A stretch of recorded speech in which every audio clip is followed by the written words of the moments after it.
Hello दोस्तों, स्वागत है आप लोगों का आपके अपने यूट्यूब चैनल डिप्लोमा वाला पर। दोस्तों, आज की इस वीडियो में हम लोग डिस्कस करेंगे मेंसुरेशन का लेके 26 से आगे का क्वेश्चन। पिछले वीडियो में हमने 25 तक के प्रश्नों को डिस्कस कर लिया था। इस वीडियो में हम क्या करेंगे, 26 से आगे जितने भी प्रश्न हो पाएंगे उतना हम डिस्कस करेंगे। बाकी इसी तरह से ये सीरीज आती रहेगी और मेंसुरेशन ख़त्म करने के बाद हम टाइम एंड वर्क और पाइप एंड टंकी को शुरू करने वाले हैं। तो आइए 26 नंबर के क्वेश्चन को देख लेते हैं। देखिए, इस क्वेश्चन में कह रहा है कि यदि एक बेलन के आधार की त्रिज्या 20% की वृद्धि और उसकी ऊंचाई में 33.1/3% की कमी की जाती है तो उसके आयतन में प्रतिशत में परिवर्तन होगा। यानी कि बेलन के जो आधार की त्रिज्या है 20% बढ़ा दी जाती है और ऊंचाई को 33.1/3% की कमी कर दी जाती है तो उसके आयतन में परिवर्तन क्या होगा। तो सबसे पहले बेलन का जो आयतन होता है, वॉल्यूम होता है, उसका फार्मूला आप लोगों को याद होना चाहिए। उसका फार्मूला होता है πr²h। ये फार्मूला होता है बेलन के आयतन का। ये अगर आपको पता है तो यहाँ से आपको पता चलेगा कि बेलन के आयतन में किस किस की ज़रूरत जो है, कौन कौन सी चीज़ बेलन के आयतन में प्रभावी होती है। तो देखिए, एक आर ये तो फिक्स होता है आपका पाई का वैल्यू तो बदलना है नहीं। एक आर पे डिपेंड करता है बेलन का आयतन और एक एच पे, यानी उसकी त्रिज्या, आधार की त्रिज्या और ऊंचाई पे डिपेंड करता है बेलन का आयतन। तो अब देखिए क्या क्या रहा है कि बेलन के त्रिज्या में मतलब आर में कितना 20% की वृद्धि हो रही है। 20% का फ्रैक्शन वैल्यू होता है 1/5। यानी पहले त्रिज्या अगर 5 रही हो तो बाद में कितना हो जाती है, 6 हो जाती है। कहने का मतलब ये है, पहले 5 रेशियो रही होगी तो अब कितना हो जाती है, 5 से बढ़ के 1, 6 हो गई। फिर कह रहा है कि उसकी ऊंचाई में 33.1/3% की कमी। तो 33.1/3% का फ्रैक्शन वैल्यू क्या होता है, 1/3। यानी कि जो ऊंचाई है उसमें पहले 3 रही होगी, फिर 1 की कमी हो जाएगी, मतलब 2 हो जाएगी। कितना, 3 से 2 हो गई ऊंचाई। अब कह रहा है कि आयतन में परिवर्तन कितना होगा। तो आयतन देखिए, आयतन किस पे डिपेंड करेगा, आर के स्क्वायर और एच पे। आर का स्क्वायर और एच ये दोनों के मल्टीपल पे। तो इसका स्क्वायर और इसका स्क्वायर, ये आर का स्क्वायर हो गया और ये एच हो गया। तो आर के स्क्वायर और एच के गुणनफल पे डिपेंड करेगा आयतन। तो आर का स्क्वायर यानी ये 5 का स्क्वायर 25, 25 तिया 75, यानी पहले कितना रहा होगा आयतन, 25 75 रेशियो। फिर कितना हो जाएगा, 6 36 दूना 72। फिर कितना हो गया, 72। यानी पहले जो कंडीशन था, अगर कमी बेशी ना किया जाए तो 75 रहा होगा आयतन। फिर जब त्रिज्या में वृद्धि और ऊंचाई में कमी कर दिया जाए तो कितना आयतन हो जाएगा, 72 हो जाएगा। ये आपको दिखाई दे रहा साफ साफ। अब यहाँ पे हम देखें तो आयतन में परिवर्तन क्या हुआ। तो देखिए, आयतन में परिवर्तन कितना का हुआ, 3 में कमी हो गई। 75 से कितना हो गया, 72 रेशियो। कमी कितने की हुई, 3 की। और ये 75 से हम डिवाइड करेंगे, 75 से ही कमी हुआ है तो 75 से डिवाइड करेंगे और परसेंटेज में कन्वर्ट करने के लिए 100 से करते हैं गुणा। 25 तियाँ 75, 25 चौका 100 और 3 से 3 कट गया। यानी यहाँ पे हम देख रहे हैं कि 4% की क्या हो गई, आयतन में कमी हो गई। तो यही आपका सही जवाब हो गया कि आयतन में 4% की कमी हो गई। तो इस तरह से इस प्रश्न को सॉल्व करना था। अब आइए 27 नंबर के क्वेश्चन पे चलते हैं। अब देखिए, बहुत ही आसान सा क्वेश्चन है 27 नंबर। इसमें कह रहा है कि क्रमशः 6 सेंटीमीटर, 8 सेंटीमीटर और 10 सेंटीमीटर भुजा वाले 3 ठोस धातु घन को पिघलाकर एक नया ठोस घन बनाया जाता है। तो नए ठोस घन की भुजा ज्ञात कीजिए। कहने का मतलब ये है कि एक घन है जिसकी प्रत्येक भुजाएं कितनी है, घन की प्रत्येक भुजाएं बराबर होती हैं। तो इसमें कह रहा है कि एक घन की भुजा 6 सेंटीमीटर, दूसरा घन है जिसका प्रत्येक भुजा 8 है और तीसरा जो घन है उसकी प्रत्येक भुजा क्या है, 10 है। इन तीनों को अगर पिघला करके एक घन बना दिया जाए तो उस नए घन की भुजा की माप आपसे पूछ रहा है। तो इसको पिघलाएंगे, सबसे पिघलाने के लिए सबसे पहले हम इसका आयतन निकाल लेते हैं। फिर इस आयतन, इसका मतलब जो दूसरा वाला घन है उसका निकाल लेते हैं, जो तीसरा घन है इसका आयतन। तीनों को आयतन को पिघला करके हम फिर से जब कोई घन बनाएंगे तो आयतन सेम होता है। कहने का मतलब जितना आयतन इसका रहा होगा, जितना इसका सभी को मिला देंगे तो जो बड़ा वाला आपका घन बनेगा उसका भी आयतन इन तीनों के आयतन के योग के बराबर होगा। तो अब देखिए, इसका आयतन हम निकालेंगे तो घन का आयतन क्या होता है, भुजा का क्यूब, यानी भुजा 6 का क्यूब। 6 का क्यूब करेंगे तो कितना होता है, ये आपका होता है 216। 6 का क्यूब 216, 8 का क्यूब करेंगे तो 512 और 10 का क्यूब करेंगे तो 1000। यानी इसका आयतन 1000, इसका आयतन 512 और इसका आयतन कितना आ गया, 216।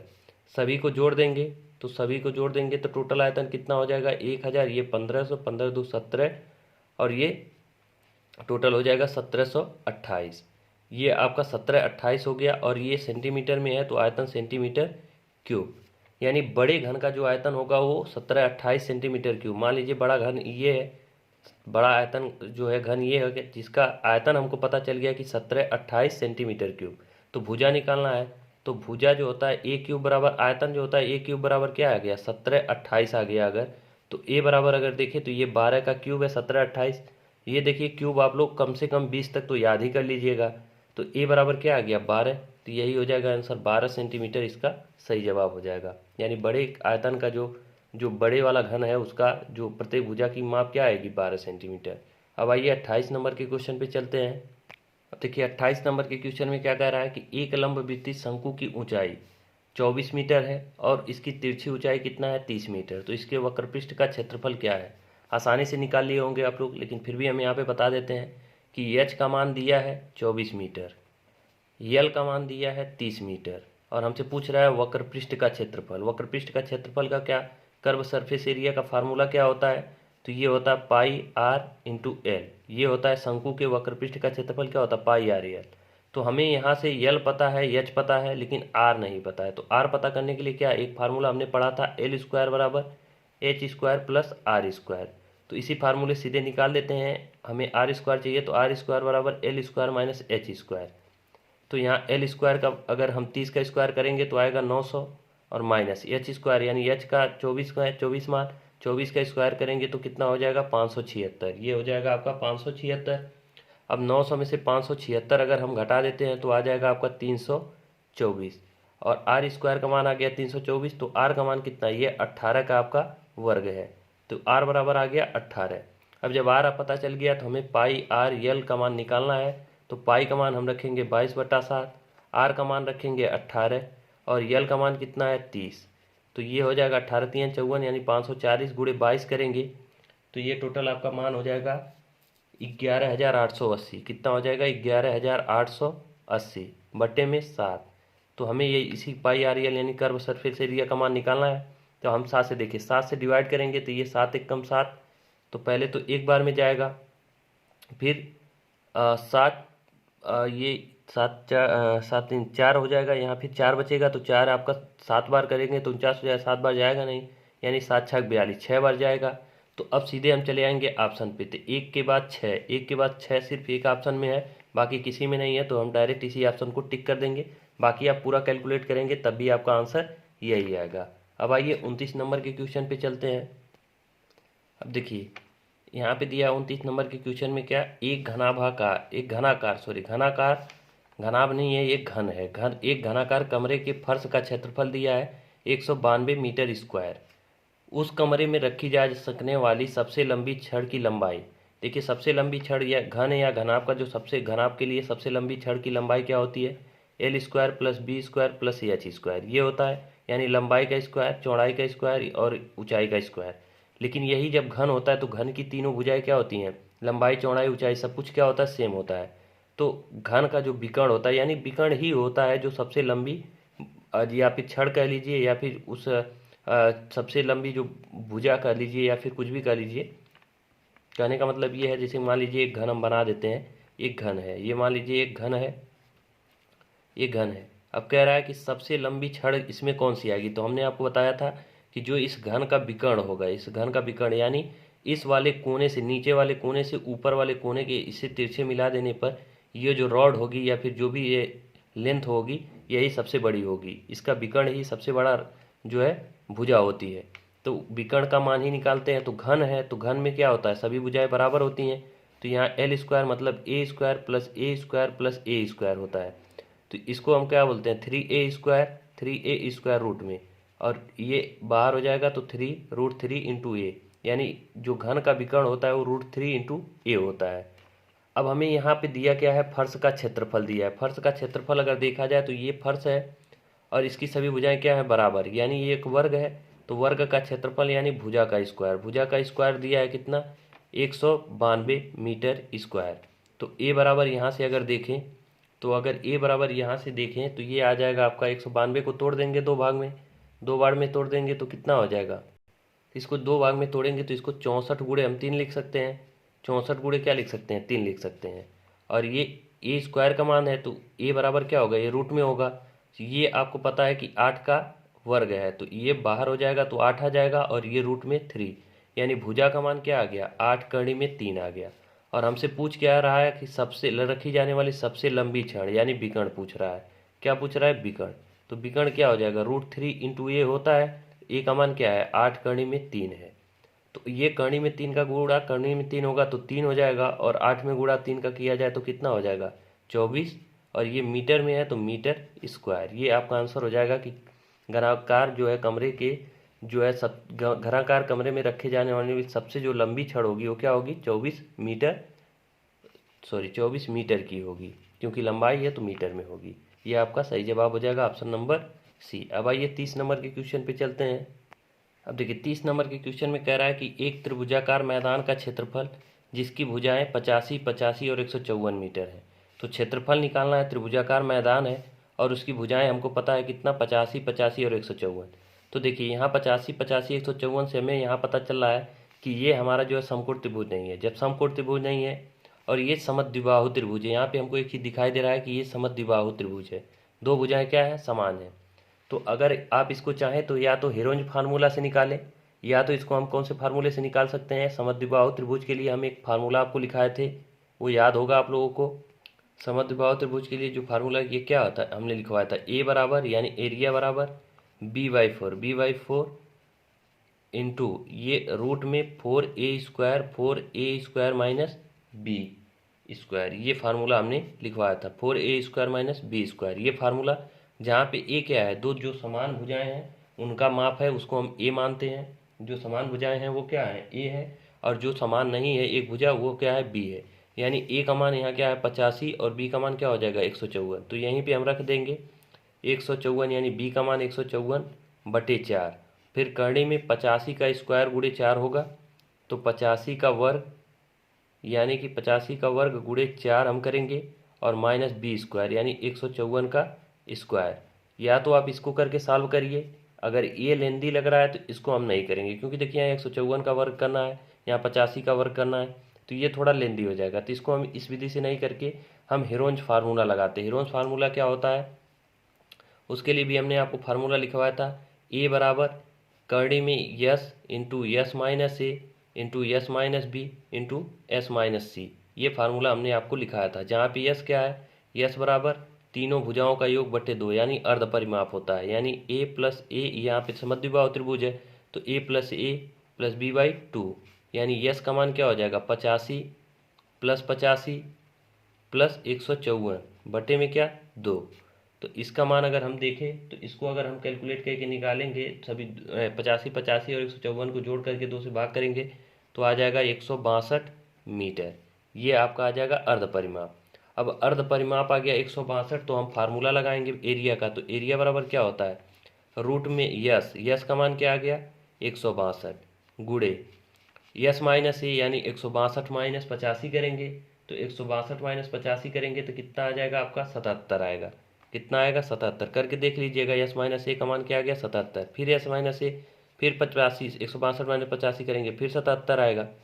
फिर यस माइनस बी मतलब क्या है, यस माइनस ए यस माइनस बी हो गया, यस माइनस सी करते हैं, यानी 162 माइनस 154 करेंगे। तो 162 में से जब 154 आप घटाएंगे तो आएगा 8, यानी ये मान आ गया। अब इसी को हमें सॉल्व करके ए का मान निकालना है।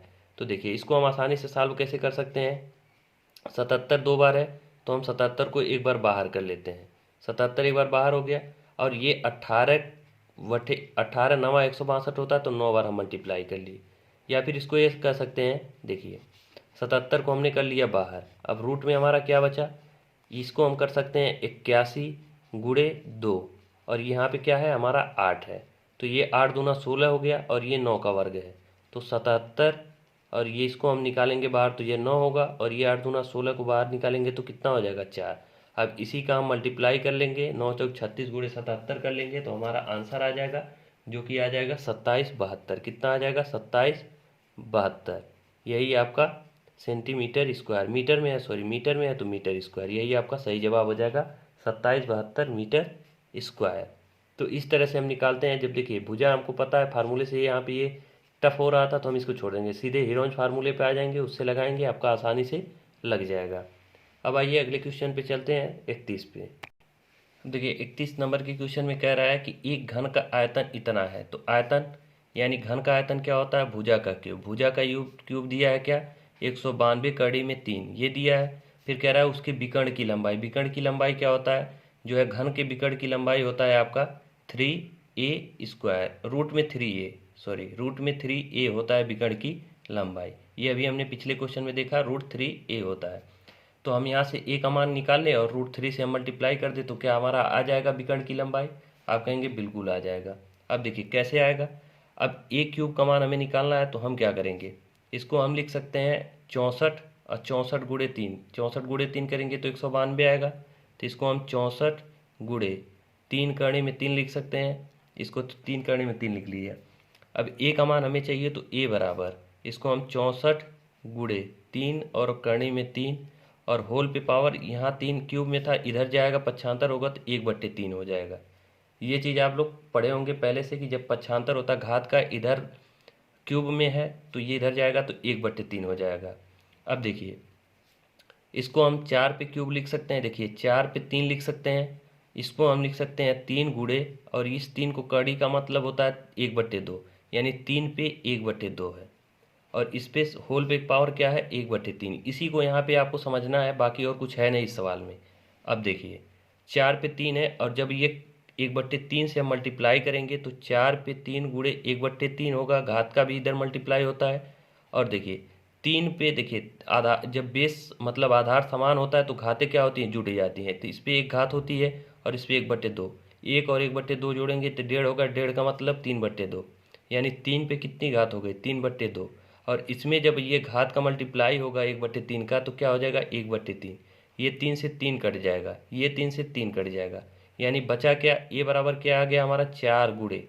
और इस पे देखिए ये 3 से 3 कट गया तो क्या बचा? 1/2, यानी ये 1/2 का मतलब करणी, यानी 4 करणी में 3। ए का मान क्या आ गया? 4 करणी में 3। तो हमें क्या निकालना है? विकर्ण। विकर्ण क्या होता है? विकर्ण होता है ए करणी में 3। ए करणी में 3, तो ए का मान है 4 करणी में 3 और 3 करणी में 3 ऑलरेडी हमको यहाँ पे सूत्र से लिखना है। तो ये 3 3 करणी में 3 करणी में 3 3 हो जाएगा और ये 4 से मल्टीप्लाई करेंगे तो कितना हो जाएगा? 12 सेंटीमीटर। तो विकर्ण क्या हो जाएगा? 12 सेंटीमीटर। एक एक चीज़ हमने आसानी से इसको स्पष्ट करके आपको समझाया है। आशा करते हैं सारी चीज़ें समझ में आ गई होंगी। अब आइए 32 नंबर के क्वेश्चन पे चलते हैं। देखिए 32 नंबर के क्वेश्चन में क्या कह रहा है कि दो अर्ध गोलाकार पात्रों की क्षमता 2.7 लीटर और 12.5 लीटर है। पात्रों की आंतरिक वक्र सतह के क्षेत्रफल का अनुपात।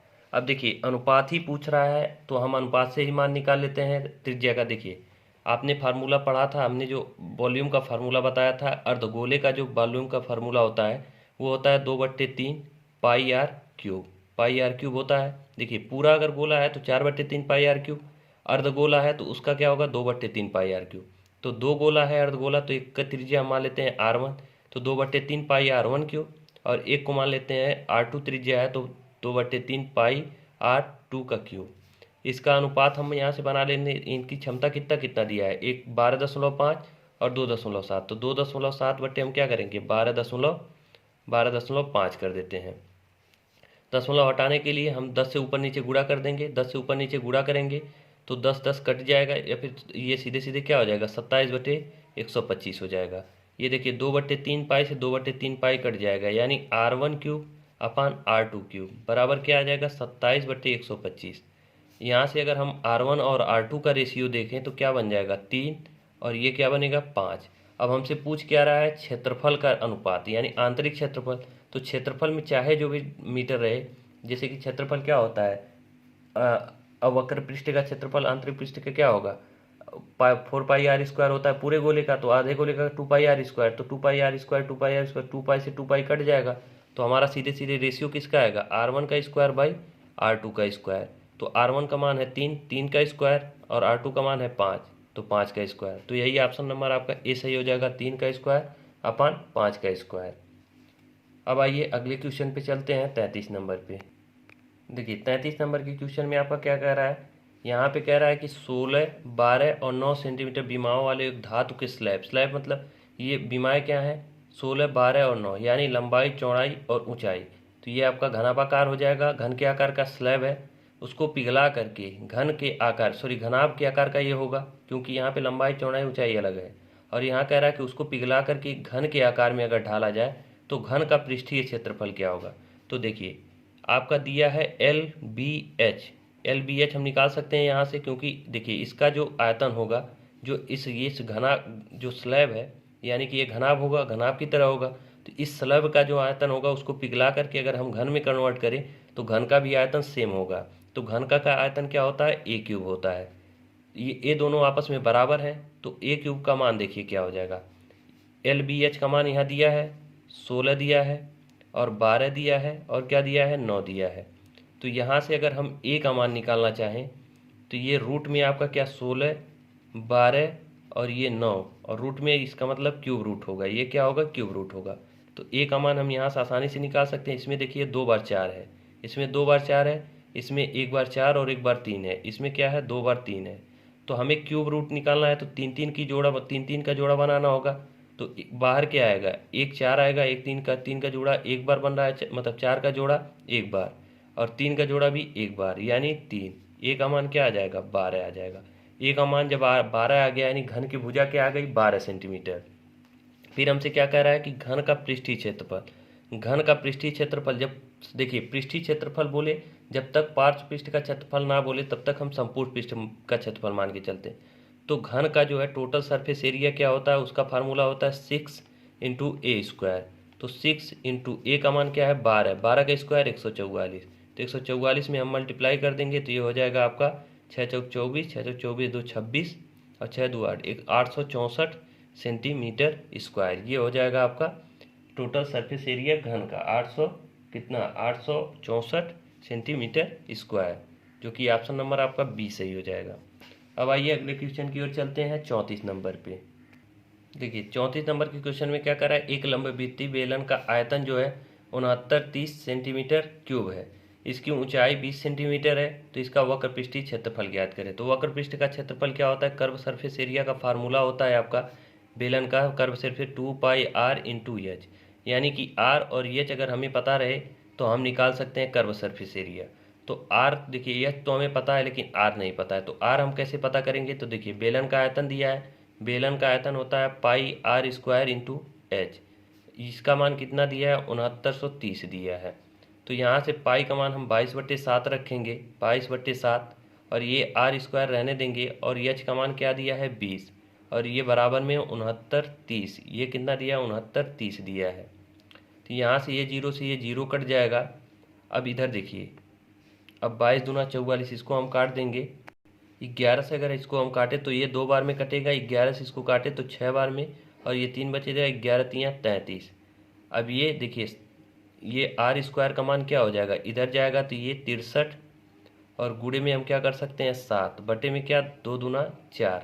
तो आर का मान यहाँ से देखें तो ये 9 गुणे 7 कर सकते हैं, 9 गुणे 7, इसको 9 गुणे 7 करेंगे 63, और 7 एक बार है, मतलब 7 2 बार होगा और 9 एक बार, 9 में 2 बार 3, यानी अगर आर का मान निकाले स्क्वायर है तो आर को जब हटाएंगे स्क्वायर तो 1 बार 3 बाहर आएगा और 1 बार 7, और ये 4 है तो ये 2 बाहर आएगा, यानी 7 त्रिक 21/2। आर का मान क्या आ जाएगा 21/2 आ जाएगा। अब हमें वक्र पृष्ठ का क्षेत्रफल निकालना है, यानी 2πr निकालना है, 2πr इंटू एच निकालना है। तो 2 और पाई का मान हम 22/7 करेंगे, आर का मान क्या 21/2, और एच का मान क्या करेंगे 20, एच का मान क्या है 20, इसी का मान हमें निकालना है। तो देखिए ये 2 से ये 2 कटेगा, ये 7 से 3 बार में ये कट जाएगा, यानी कि ये 22 3 66 दूना 66 गुणे 20 करना है। तो 66 दूना है आपका 6 दूना 12, 6 दूना 12 1 1320, ये आपका ऑप्शन नंबर ए सही हो जाएगा। अगले क्वेश्चन पे बढ़ते हैं 35 नंबर पे।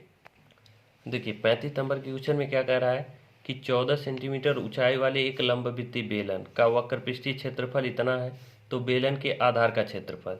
तो वक्र पृष्ठ का क्षेत्रफल दिया है, देखिए वक्र पृष्ठ का क्षेत्रफल कितना दिया है, तो वक्र पृष्ठ का क्षेत्रफल का फार्मूला होता है 2πr इंटू एच, ये दिया है 176। तो यहाँ से 2 गुणे 22/7 करेंगे, इंटू आर का मान हमें नहीं पता है, एच का मान हमें पता है 14, ये कितना है 14, तो ये हो जाएगा 17 6 मतलब 176। अब देखिए इसको हम काट देंगे, अगर 11 से 2 बार में कटेगा, ये 11 कम 11 और 6 बचेगा, तो 11 6 का 66, ये हो गया 2 दूना 4, ये 4 से कटेगा 4 बार में। तो आर का मान क्या हो जाएगा, देखिए 4 4 तो ये है 4 और ये 7 उधर चला जाएगा, गुणे 7 बटे क्या हो जाएगा 14। तो 7 से ये 2 बार में कटेगा, ये 2 बार में, यानी कि आर बराबर क्या आ गया 2 आ गया। आर का मान 2 आ गया तो आधार का क्षेत्रफल, तो जो लंबवृत्तीय बेलन होता है, बेलन का आधार क्या होता है वृत्ताकार होता है, तो वृत्त का क्षेत्रफल पाई आर स्क्वायर। तो क्षेत्रफल क्या हो जाएगा 22/7, पाई का मान 22/7 और आर का मतलब 2 का स्क्वायर यानी 4, 22 चौक 88, 88/7, यही हो जाएगा आंसर सेंटीमीटर, यानी कि 88/7 सेंटीमीटर स्क्वायर, ये आपका सही जवाब हो जाएगा। आइए अब 36 नंबर के क्वेश्चन पे चलते हैं। अब देखिए 36 नंबर के क्वेश्चन में क्या कह रहा है कि एक घनाभ के 3 समीपवर्ती फलकों के पृष्ठीय क्षेत्रफल क्रमशः इतना इतना इतना है, तो घनाभ का आयतन क्या होगा। तो देखिए पहले इस क्वेश्चन को समझ लीजिए। देखिए अब टाइम की वजह से हमने क्या किया, इसका फिगर जो है पहले से ही बना दिया। अब इसको हम समझाते हैं कि इसका मतलब क्या है। देखिए समीपवर्ती फलकों का पृष्ठीय क्षेत्रफल का मतलब क्या है कि एक फलक मान लीजिए ये है, एक फलक क्या है ये है, जिसको हम फर्श बोल रहे हैं बार बार, ये घनाभ का मान लीजिए कि फर्श है, तो इसका एरिया क्या होगा एल इंटू बी, लंबाई इंटू चौड़ाई, तो एल इंटू बी, यानी एक फलक क्या हो गया एल इंटू बी हो गया, एक फलक का क्षेत्रफल एल इंटू बी। दूसरा इसका सटा हुआ फलक क्या है, ये हो सकता है, ये वाली ऊपर वाली जो दीवार है ये होता है, तो ये लंबाई इसका एल और चौड़ाई की जगह पे उसका ऊंचाई होता है एच, तो इसका क्षेत्रफल क्या हो जाएगा एल इंटू एच हो जाएगा। और एक दीवार इसके सटे हुई कौन सी है, ये वाली, ये साइड वाली, ये जो छोटी सी दीवार है ये साइड वाली, ये इसकी लंबाई अगर देखा जाए तो एच और चौड़ाई क्या है बी, तो इसका क्षेत्रफल क्या हो जाएगा बी इंटू एच। ये 3 समीपवर्ती जो है दीवारों का क्षेत्रफल हो गया। अब देखिए हमसे पूछ क्या रहा है घनाभ का आयतन। घनाभ का वॉल्यूम क्या होता है, वॉल्यूम जो होता है आयतन, ये होता है रूट में क्या होता है L B into H, sorry root में नहीं होता है, ये होता है आपका एल बी एच। तो ये क्या होता है, देखिए वॉल्यूम का फार्मूला होता है आपका, यहाँ पे साफ साफ हम लिख देते हैं, ये वॉल्यूम का फार्मूला होता है एल बी एच, क्या होता है एल बी एच होता है।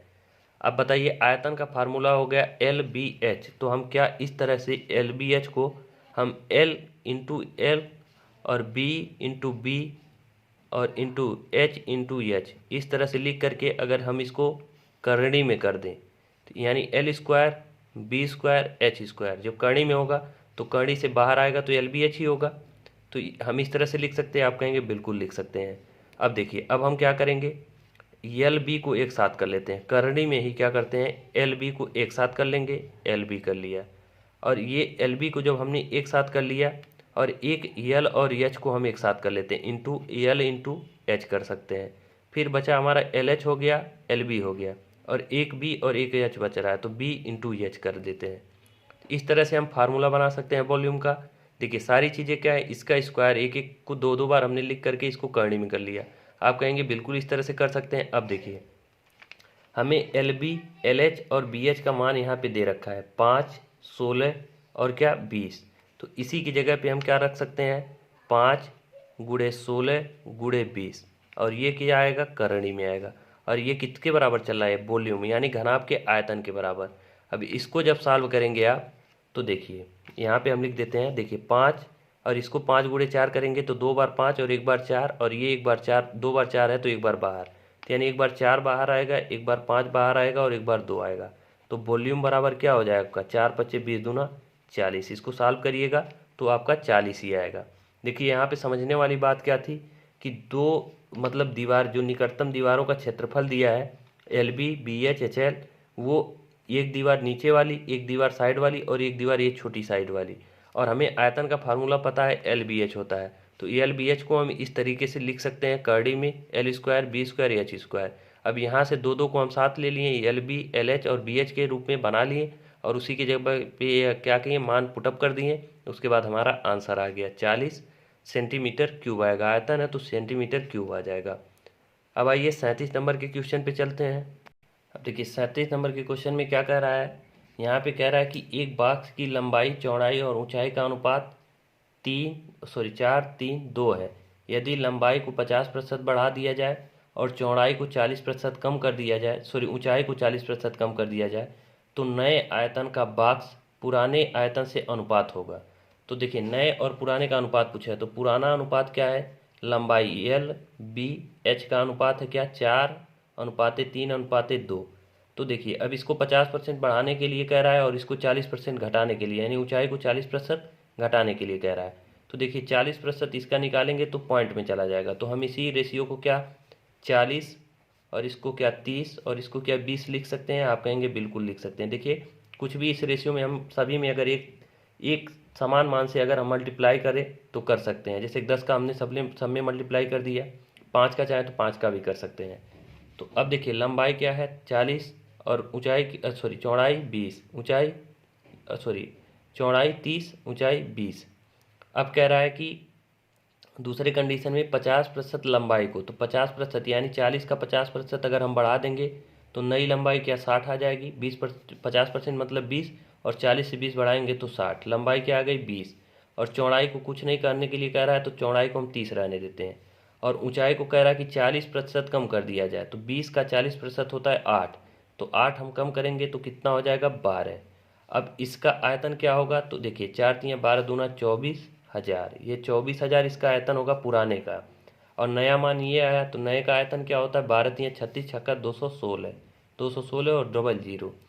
तो नए का आयतन ये है, पुराने का आयतन ये है, तो नए का अनुपात पुराने से निकालना है। तो नया है 216 डबल जीरो और अनुपात पुराने का क्या है 24,000, 24,000। तो ये 2 जीरो से 2 जीरो कटेगा और ये देखिए इसको अगर हम काट दें तो 6 चौक 24 यानी 40 बार में, ये 36 बार में। और इसको हम अगर काट दें तो 4 से कटेगा ये 9 बार में और ये 4 से कटेगा 10 बार में। तो अनुपात हमारा क्या आ गया 9 अनुपाते 10 आ गया। तो ऑप्शन नंबर ए सही हो जाएगा। अब आइए 38 नंबर के क्वेश्चन पे चलते हैं। अब देखिए 38 नंबर का जो क्वेश्चन है इसमें क्या कह रहा है कि 12 मीटर 15 मीटर 20 मीटर आयाम वाले कमरे की 4 दीवारों को 2 रुपये प्रति मीटर स्क्वायर की दर से सफ़ेदी की जानी है, तो लागत का पता लगाएं। कहने का मतलब ये है कि 4 दीवार का क्षेत्रफल, यानी कि 4 दीवार का क्षेत्रफल मतलब पार्श्व पृष्ठ का क्षेत्रफल। कोई आयाम इतना इतना है मतलब घनाभ है, घनाभ के पार्श्व पृष्ठ का क्षेत्रफल आपसे पूछना चाह रहा है, यानी कि लेटरल सरफेस एरिया आपसे पूछना चाह रहा है। तो सबसे पहले लेटरल सरफेस एरिया हम निकाल लेते हैं। लेटरल सरफेस एरिया का फार्मूला क्या होता है 2LB/BH क्या होता है 2L+B इंटू एल सॉरी देखिए क्या होता है 2 और कोष्ठक में होता है L+B इंटू एच। ये हमें कहना चाह रहा था कि 2L+B इंटू एच होता है, ये कर लेटरल सरफेस एरिया का फार्मूला होता है। तो हम क्या करेंगे लेटरल सरफेस एरिया निकालेंगे। 2 L का मान है 12, हम 12 प्लस B का मान है 15, B का मान क्या है 15, उसके बाद H का मान क्या है 20 हम कर देंगे। और ये 2 और ये 12 15 क्या हो जाएगा 27, तो हम 27 करेंगे 27 और ये गुणे 20, 27 दूना 54, 54 गुणे 20 करेंगे तो कितना हो जाएगा 54 दूना 108 और ये 0 यानी 1000 क्या आ जाएगा 80। ये आ गया एरिया, मतलब चारों दीवारों का क्षेत्रफल आ गया इतना मीटर स्क्वायर, ये चारों दीवारों का क्षेत्रफल आ गया। क्योंकि जो घनाभ का लेटरल सरफेस एरिया होता है वही चारों दीवारों का क्षेत्रफल होता है। ये हमने फार्मूले वाले वीडियो में आपको अच्छे से समझा रखा है। अब हमसे क्या कह रहा है, पूछना क्या चाह रहा है कि 2 रुपये प्रति मीटर स्क्वायर की दर से सफ़ेदी की जानी है, यानी 1 मीटर स्क्वायर जो है क्षेत्रफल का जो पैसा लगेगा वो 2 रुपया लगेगा। वो कितना लगेगा 2 रुपये। तो कह रहा है कि जो चारों दीवारों का क्षेत्रफल है उसको अगर हम पेंटिंग करवाएं तो कितना खर्च आएगा, सफ़ेदी करवाएं। तो 1 मीटर स्क्वायर का 2 रुपया, तो 1080 मीटर का कितना लगेगा, तो 1080 गुणे हम क्या करेंगे 2 कर देंगे। तो ये आपका कितना आ जाएगा 2160 आ जाएगा। देखिए 0 8 दूना 16 और ये 2 एकम 2, 2160 रुपये। ये आपका सही जवाब हो जाएगा ऑप्शन नंबर डी। अब आइए 39 नंबर के क्वेश्चन पे चलते हैं। अब देखिए यहाँ पे कह रहा है 39 नंबर में कि 16 सेंटीमीटर त्रिज्या और 36 सेंटीमीटर ऊंचाई वाले एक धातु के शंकु को पिघलाया जाता है। क्या किया जाता है 16 सेंटीमीटर त्रिज्या है और उसकी ऊंचाई कितना है 36 सेंटीमीटर, धातु की एक शंकु है उसको पिघला करके अगर पिघलाया जाता है और प्रत्येक 4 सेंटीमीटर त्रिज्या के गोले बनाए जाते हैं, यानी 4 सेंटीमीटर त्रिज्या का क्या किया जाता है गोला बनाया जाता है। तो ऐसे कितने गोले बनाए जा सकते हैं ये आपसे पूछ रहा है। तो सबसे पहले हम क्या करेंगे कि वो जो शंकु है उसका आयतन निकालेंगे, उसका आयतन जो निकालेंगे उसके बाद एक गोले का आयतन यानी 4 सेंटीमीटर त्रिज्या वाले गोले का आयतन निकालेंगे। तो उतने मतलब जो आयतन आएगा शंकु का उसमें हम एक जो है गोले के आयतन से भाग देंगे तो हमें कितनी गोले ऐसे बनेंगे उसकी संख्या क्या होगी पता चल जाएगी। जैसे कि देखिए गोले का शंकु का त्रिज्या क्या होता है, शंकु का वॉल्यूम यानी आयतन, आयतन हमें निकालना है। तो आयतन क्या होता है, आयतन का फार्मूला होता है 1/3 पाई आर स्क्वायर एच। क्या होता है, pi R square H, 1/3 pi R square H. तो 1/3 पाई, आर का मतलब क्या है, 16 का स्क्वायर, 16 का स्क्वायर करेंगे तो 16 एम कितना होता है, ये आपका होता है 256, कितना होता है 256। और एच का मान क्या है 36 दिया है, तो एच का मान हम 36 रहने देते हैं। तो ये तो आ गया हमारा। अभी इसको हम कैलकुलेट नहीं करेंगे, क्यों नहीं करेंगे अभी पता चल जाएगा। ये वॉल्यूम आ गया शंकु का, और कह रहा है कि 4 सेंटीमीटर त्रिज्या के गोले बनाए जाते हैं। तो एक गोले का जो है आयतन क्या होगा, गोले का आयतन, मान लीजिए एक गोला का आयतन, गोले का आयतन का फार्मूला क्या होता है 4/3 पाई आर क्यूब होता है, 4/3 पाई आर क्यूब। तो हम क्या, एक गोले का आयतन यानी 4/3 और पाई रहने देते हैं, आर का मान क्या दिया है 4, तो 4 का हम क्या कर देंगे, क्यूब कर देंगे, 4/3 पाई आर क्यूब। अब यहाँ से देखिए पाई से पाई कट गया। देखिए जो आयतन, टोटल आयतन है शंकु का, और एक गोले के आयतन से हम भाग कर देंगे तो टोटल गोलों की संख्या आ जाएगी। ये चीज़ आप आशा करते हैं आप लोग समझ पा रहे होंगे कि टोटल आयतन में अगर एक जो है गोले के आयतन से हम भाग कर देंगे तो टोटल गोलों की संख्या आ जाती है। ये 3 से आपका 3 कट जाएगा। और देखिए 4 का क्यूब है, तो ये देखिए 4 का क्यूब से हम 4 चौक का 16, और ये 4 का क्यूब अगर है 4 चौक का 16, 16 चौक का 64, और 64 चौक का 256। ये आपका कितना हो जाएगा, 4 पे जब 4 घात, यहाँ देखिए 1 घात है, यहाँ पे 3 है, 4 पे 4 घात हो जाएगा, और 4 पे 4 घात का क्या मान 256 होता है। यानी ये यहाँ से ये पूरा कट जाएगा, तो मान हमारा क्या बना 36। तो ऐसे कितने गोले बनेंगे, 36 गोले बनेंगे। तो ऑप्शन नंबर आपका ए सही हो जाएगा। कुछ करना नहीं था, बस फार्मूले पे रख करके हमें टोटल आयतन में एक गोले के आयतन से भाग कर दीजिए तो हमें टोटल संख्या पता चल गई कि कितने गोले हैं। अब आइए 40 नंबर के क्वेश्चन पे चलते हैं। सॉरी, अब वीडियो देखिए काफ़ी लंबा हो जा रहा है, इसलिए हम 39 नंबर के क्वेश्चन पे ही छोड़ते हैं। बाकी जो जो क्वेश्चन है उसको हम 40 से कंटिन्यू करेंगे। बाकी वीडियो कैसा लगा आप लोग कमेंट करके हमें ज़रूर बताते रहें। वीडियो अच्छा लगा तो लाइक करें, चैनल पे पहली बार हो तो सब्सक्राइब करें। धन्यवाद, मिलते हैं नेक्स्ट वीडियो में।